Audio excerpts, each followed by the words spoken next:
I look like a grandpa with these old glasses. I need to get some bifocals. You look like grandpa with or without the glasses.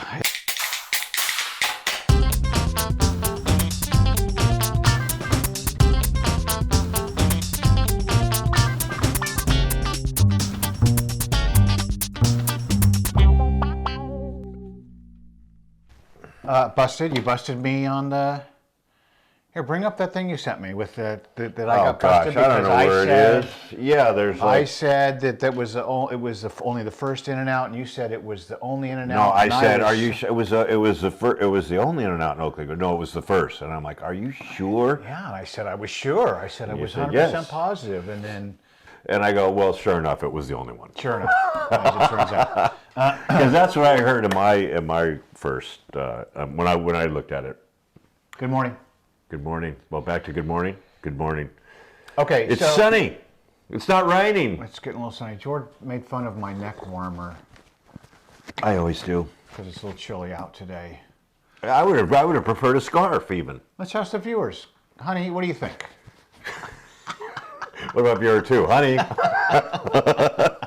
Okay, so what's happening this week? We have in the middle of the Supreme Court deciding on the 14th Amendment with Colorado's Anderson versus I was trying Trump. to speed through that real quick. Right, yeah, trying to get it in there and just give a little backstory there. So, it was in front, and, I went to Vox, which was, it's a bastion of conservative think tank. Yeah, and Tim sends me this article, and I'm like, how come you're using some liberal freaking toilet paper as something to go off of? That's a sting. And he said, well, even the liberal publications are saying that, yeah, it's going to be, you can't keep them off the ballot.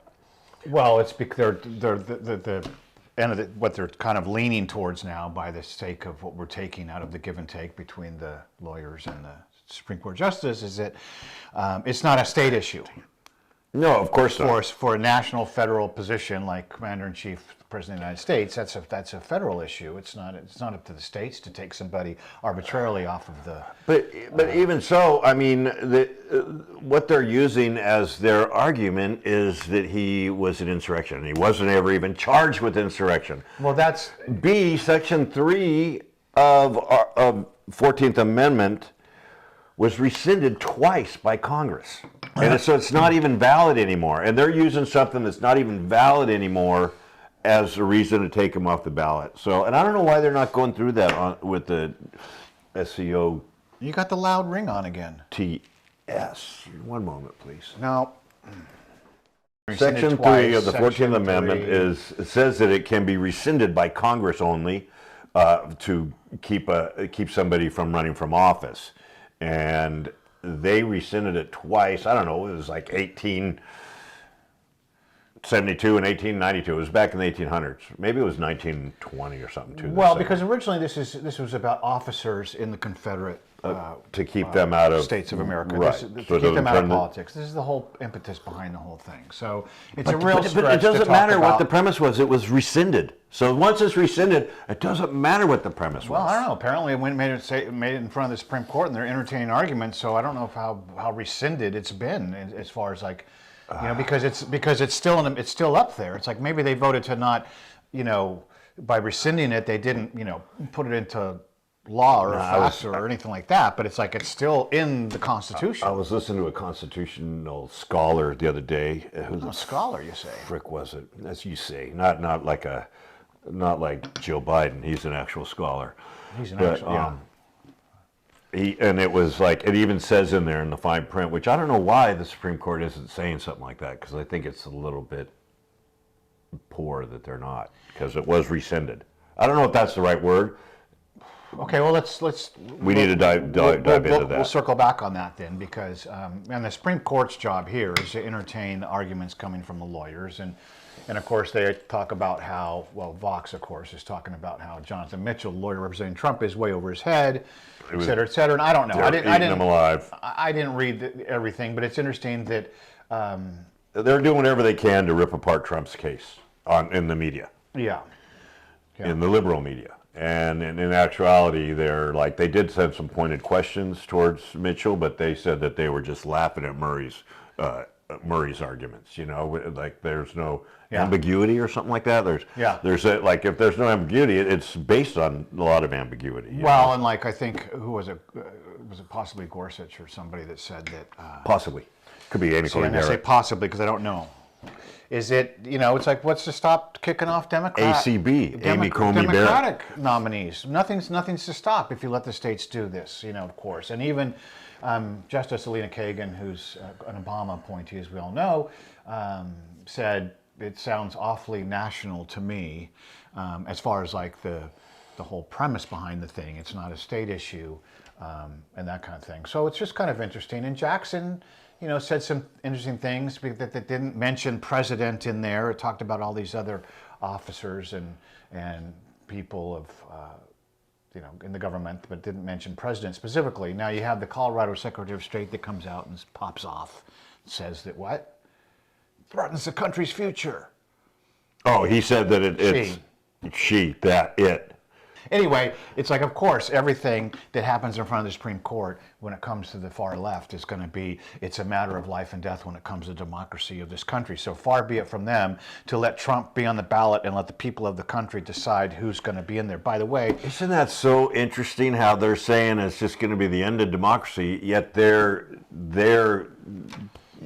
severing democracy with taking him off the ballot. It's just unbelievable. it's fantastic. Well, It is fantastic. It's It's really interesting. It's really compelling. Super it's like, interesting. But of course, all these arguments are very hollow and everything else. And it's like, and getting back to the base point that you made is that he's never even been. He certainly wasn't arrested for insurrection. He didn't go to trial for insurrection, and he wasn't convicted of insurrection. He was never even charged with an insurrection. Well, that's yes. Never even charged. Never even charged. So that's the challenge that I have with it. And so it's like, I'm glad to see that all across the board, the Supreme Court justices are leaning that way, whatever their reasons are. There's a good point there. You're right. I mean, at least because I was expecting them to do hardline politics and not look Have at it Lady split. Justice, Yeah. So, I was. That's a promising note for sure. I'll give you that. But just so we all know, when the decision comes down, which is imminent here, probably the next few days. Watch him totally just surprise us all. Right, that's a possibility. Is. But then, the hue and cry is going to arise. The end of the world. The end of the world. Because people are I think I just burped on the Yeah, it was very bologna sandwich. Was that what you had for breakfast? It wasn't a bologna sandwich. Sandwich. Anyway, Sandwich. There you have it on Go that. make me a so that's sandwich. the update. We'll see what's happening here in the next few days. Well, you know what? I mean, on a side note, I heard Dennis Prager the other day was saying, what do you think there'll become a point where a Democrat will see the reasoning behind all this? What's happening with society, with their ills and their woes, and at what point do you think that will be? I mean, Well, we touched on this last We time. did. That's why I'm kind of regrouping. I just thought it was great. Well, and it's yes, but at the end of the day, it's like you have people that are never going is to it gonna vote for take? Trump, or they're never going to vote Republican, and you have Republicans who are never going to vote Democrat. Is it gonna take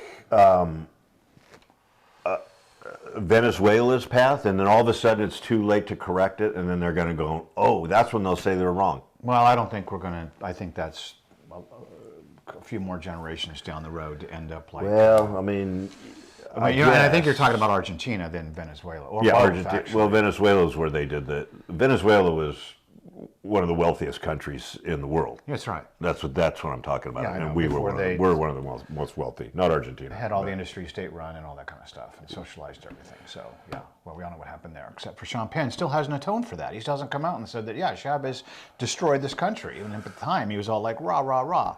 So don't listen to celebrities. Don't listen to us. Do the research yourself. That's what we always say, right? Did we say that? Oh, you hope we say that. I hope you do that. But Is that it? That one's buttoned up? yeah, button that up. That's Yeah. good. That's buttoned up. Okay. So that's it. And then if you're talking about celebrities, why don't you go into your Jay-Z gig? That's the next show. We're timing out. Oh, we're gonna clip clipping. these. We're gonna clip them. Okay, where's my little? Okay, but the last How are thing we gonna is figure that out? Let's talk about. We have to get a figure. We talk about waking up and taking a deep breath in the morning. And say, look what I get to do today. Yeah, that's right. Seriously, why is it whenever we talk about positive affirmations or positive attributes in our lifestyle, you get up and walk away? Because I'm already just way too positive.